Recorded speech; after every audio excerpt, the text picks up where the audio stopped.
Hey, what's going on, everyone? Welcome to the Thriving Minds podcast with your host, Walter Parada, where we strive to provide you with empowering talks so you can live to thrive. So let's get in the right frame of mind and let's focus on the things within our control. So today's episode is about exploring masculinity. Masculinity is generally defined as characteristics of men or boys. The common things when thought of masculinity are that of strength, toughness, dominance. These words are used to describe that manliness term, that the rougher you are, the more masculinity is associated with it. The word that is linked with it is testosterone from a biological standpoint. And this is a hormone that is found in both men and women, and it's involved in many parts of health and well-being. But masculinity is such a very loose term, and is shaped by much of what we see culturally, but also biologically. So from a physical standpoint, it's easy to see why masculinity is associated with what we see as a male, because males tend to be taller in stature, with a little bit more broader shoulders than females. But that alone does not mean that signals strength.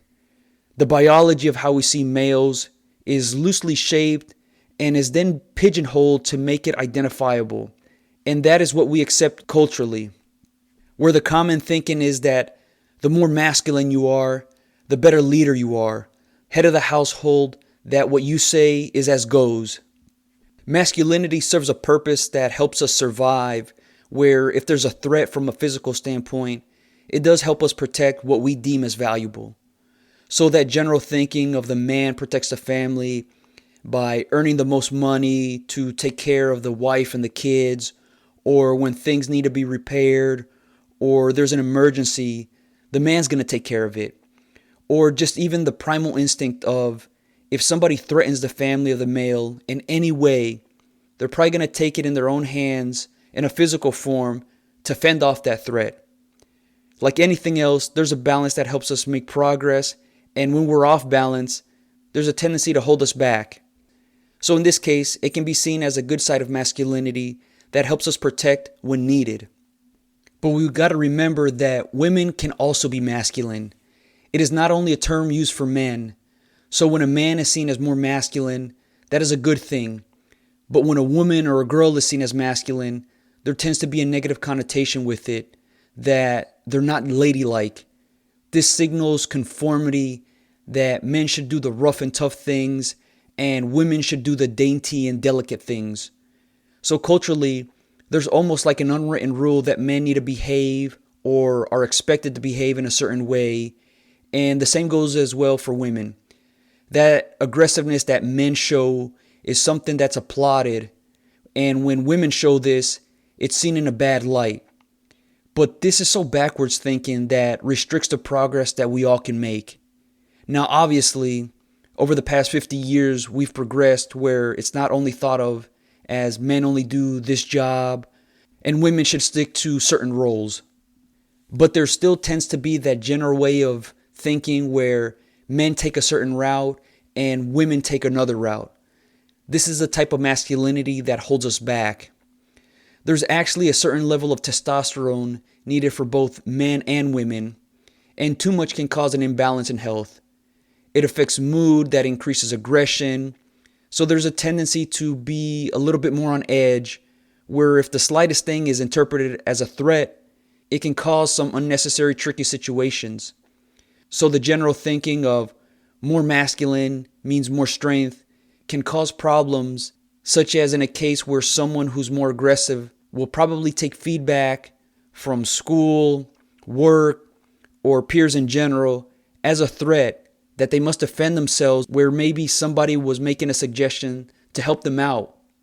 This could be a simple suggestion of, could you speak a little louder or clearer in the next presentation because those in the back could not hear well.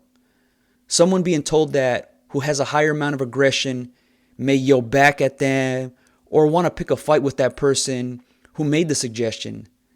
They'll probably feel attacked and not improve on what they need to do so others can better understand them.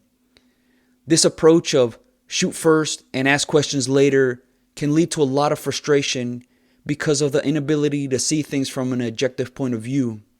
Some people might covet this type of attention where they pride themselves on others not questioning them. So they'll give off more of that aggressive behavior to protect what are really insecurities. These insecurities might arise because they haven't been able to properly deal with some inconvenient truths where they could improve on or where they're lacking. The false sense of thinking that others respect them is mistaken for others fearing or just wanting to avoid an unnecessary blow up from what they see as an unreasonable, aggressive person. In dealing with things from a higher amount of masculinity, there tends to be that brute force mentality of, I'll just bulldoze my way through it to make things happen to the way I want them to. This can cause a lot of destruction to the relationships that have been formed. People who may be able to help out will be less willing to do so because of that nature that is taken. This signals a certain amount of unreasonableness that is going to push many intelligent and wise people away. The only ones that will be left are those that are willing to conform and follow whatever's told to them. Ultimately, this leads to becoming weak because of the want to have yes people all around them so they can feel good. People who only agree with whatever is said, even if they know or think that what is being said is absolutely incorrect, are a liability.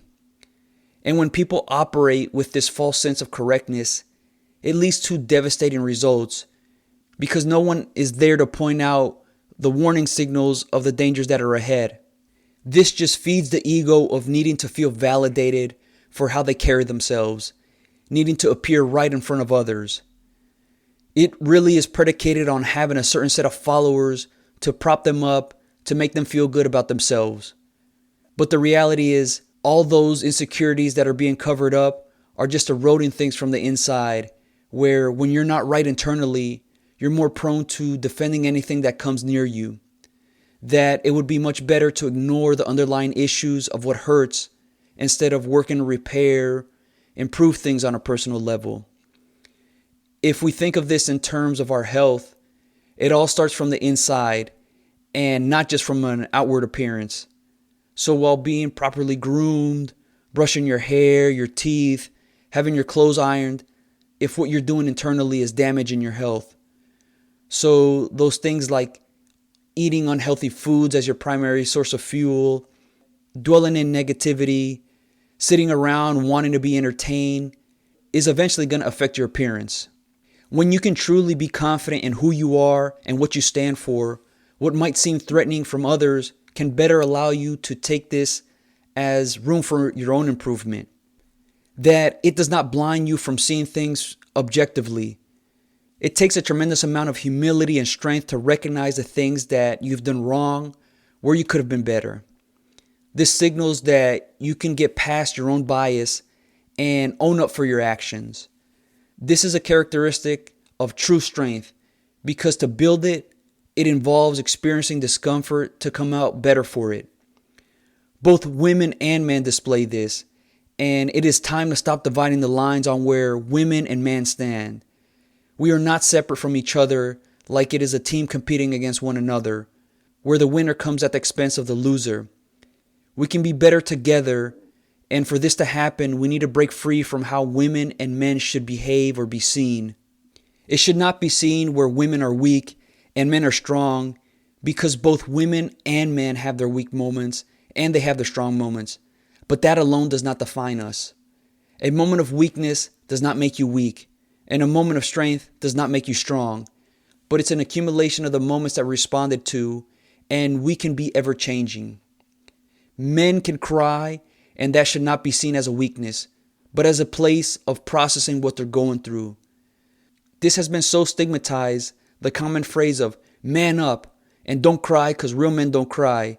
It only suffocates the person that they need to be, that leads the person into what others expect of them.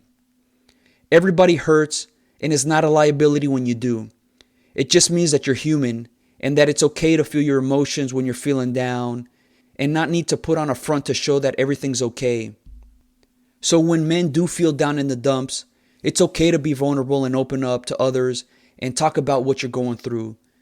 This does not make you any less of a man, because a man is not only regulated to a symbol of toughness, but is merely a term from a biological standpoint. So how can we embrace this type of thinking where we have the freedom to be who we are and not trying to fit into what society tells us we need to be?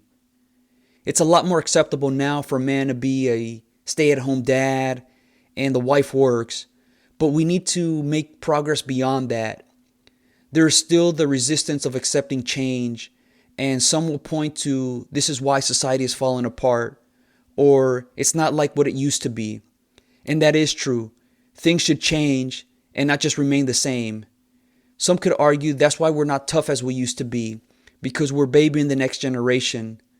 But I think we're showing a real level of significant progress, so people do not feel suffocated. We finally moved beyond the suffer in silence era. If tough means to take crap all your life, then maybe not being seen as tough by others is worth it. Should you care how others view your masculinity?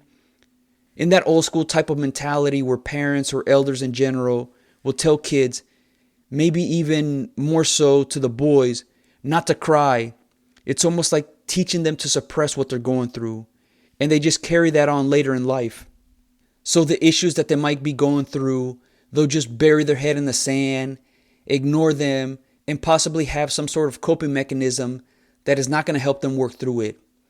Or maybe there is no coping mechanism to help them, and instead are only suppressing themselves, slowly eroding at who they really are.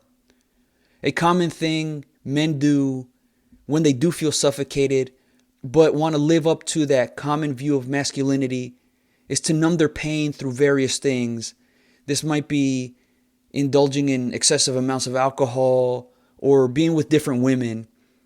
This suppresses the pain for a little while, but they're going to continue to experience that pain once they're away from it. So I want to pivot a little bit into the work culture, because this is where it tends to be masculine, as many men dominate these organizations, especially at the management level. So to be successful in these organizations, being assertive and highly competitive seems to be what's needed. Giving off that impenetrable shield signifies to other people how tough they are, that automatically warrants respect from everybody else. So the higher you are in the hierarchy of your organization, the thicker that shield looks to everybody else. And in a way, this is what others who work for that organization feel that they have the power over them, because they're the ones that make the decisions. It could lead to people feeling inferior based on where they are in the totem pole of their workplace. You know, I've heard some really disheartening comments in the workplace where people with great suggestions are not being listened to simply because of their lack of title that they carry, where they say, why are they going to listen to a nobody like me? When this does happen, it only breeds a club of exclusiveness where only a select few are worthy of contributing, and everybody else outside of that circle or that club are not valid and only there to carry out the instructions for those that make the decisions. This can lead to people feeling emasculated, where they don't feel that they have the power to do anything to contribute, that they feel weaker because they've been deprived of the feeling that they make a difference. And while yes, they do make a difference in the workplace because they're the ones that actually take the action to make things happen, they still don't get the sense of that. Their belief has been stripped because of the hierarchy of dominance that's been ingrained into many workplaces.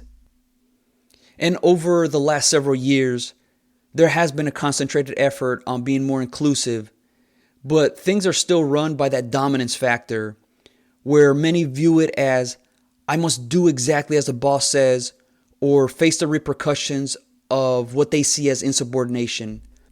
That if you disrespect the boss in any way, that you challenge their masculinity. And this is where many of the problems lie in, that it's not so much the person who's challenging the boss is doing it to emasculate them, but to help point out something that the organization can be better for it.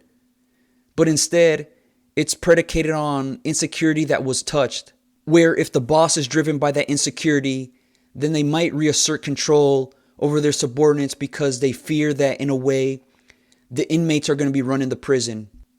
If the bosses and leaders of these organizations see it or run it in this type of manner, then it becomes about dominance instead of a partnership, where dominance is predicated on do as you're told without thinking about it, viewing people as an input and output of an organization, of how much they can get done to earn their keep.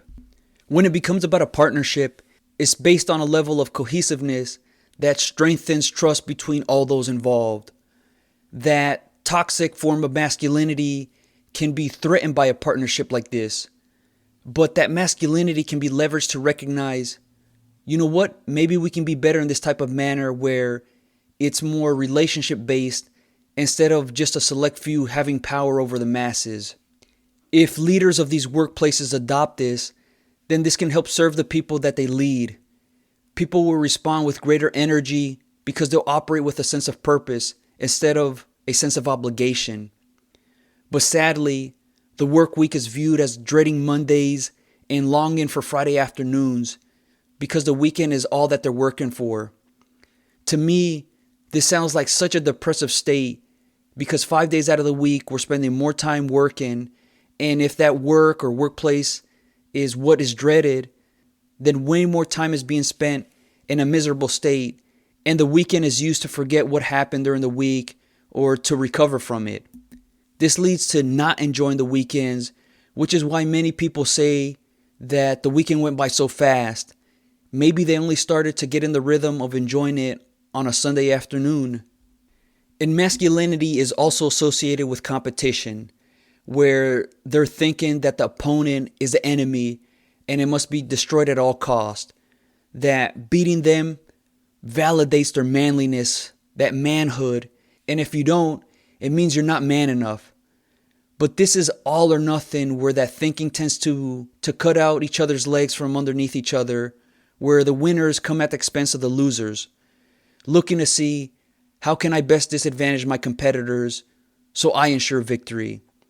That it's almost like fight to the death type of mentality.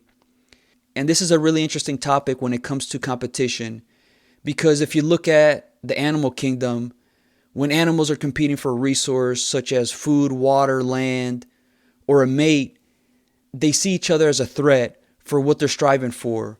So they're thinking, or their instinct is, I need to beat my opponent. In extreme cases, there might be a limited amount of resources while they'll see each other as a threat, because if one of them loses, that means they might be at jeopardy of not surviving. Or it can be viewed in another type of way where competition brings out the best in me because it forces me to rise up to who I'm competing against. In reality, this makes the opponent an asset because it makes me better. And if we happen to lose at whatever that we're competing for, in the short term, we do deal with disappointment, which can hurt to know that we didn't accomplish what we set out to do. But this is a motivator that makes us want to better ourselves. So competition gives us an opportunity to become better at whatever we choose to do. I want to circle back to insecurities just for a little bit, because in this toxic form of masculinity, those insecurities are covered up by certain things to make up for them. So these common things of having more can be used to show people of how great or how strong they are, so they can convince themselves of it. That if others tell them it, then they'll believe it. For some, there might be a greater emphasis put on making a massive amount of money to signify how much power they have, or having more material possessions might in a way compensate for those things that they might be insecure about. It could be that the more people they have influence over is what inflates their ego.